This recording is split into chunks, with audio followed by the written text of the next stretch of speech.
एक व्यक्ति जो हमेशा अहिंसा की बातें करता था, एक व्यक्ति जो राम राज्य की बात करता था, जिसकी उम्र 78 साल और वजन 48 केजी था, उसकी हत्या उसके ही देश के एक व्यक्ति ने कर दी। जी हाँ, मैं बात कर रहा हूँ महात्मा गांधी की, जिसकी हत्या नाथूराम गोडसे के द्वारा की गई थी। इस वीडियो में जानेंगे हम कि नाथूराम गोडसे, जो कभी महात्मा गांधी का बहुत बड़ा प्रशंसक हुआ करता था, आखिर ऐसा क्या हुआ कि उन्होंने महात्मा गांधी को गोली मार दी।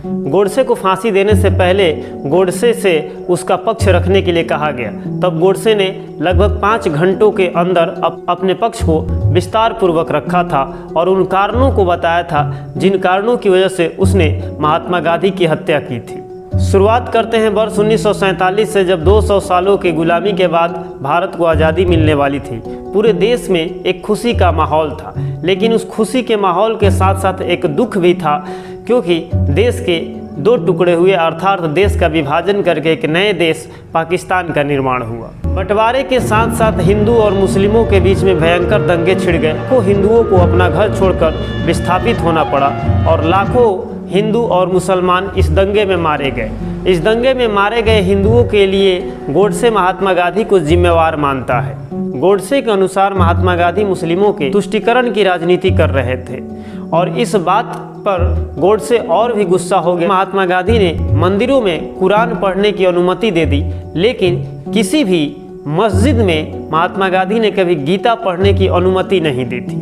विभाजन के समय भारतीय खजाने में टोटल 400 करोड़ रुपए थे, जिसमें से 75 करोड़ रुपए पाकिस्तान को देने का निर्णय किया गया, जिसमें से भारत सरकार ने तुरंत 20 करोड़ रुपए दे दिए और बाद में 55 करोड़ रुपए देने की बात कही गई थी। तभी पाकिस्तान ने भारत के साथ धोखा किया और उसने कश्मीर पे हमला कर दिया। पाकिस्तान की इस हरकत के चलते सरदार वल्लभ भाई पटेल पाकिस्तान का बकाया 55 करोड़ रुपया उसे नहीं देने वाले थे, लेकिन महात्मा गांधी इस बात के लिए जिद पर अड़ गए और उन्होंने पाकिस्तान को 55 करोड़ रुपए देने के लिए भूख हड़ताल पर बैठ गए। गोडसे के अनुसार महात्मा गांधी हमेशा मुस्लिमों का ही पक्ष लेते हुए नजर आए और उन्होंने कभी भी निर्वासित हिंदुओं के लिए कोई बड़ा प्रयास नहीं किया था। पाकिस्तान को 55 करोड़ रुपए दिलवाने के लिए जब महात्मा गांधी भूख हड़ताल अर्थात अनशन पे बैठ गए, तब यह बात हिंदू राष्ट्र का समर्थन करने वाले गोडसे जैसे लाखों लोगों को बहुत बुरी लगी।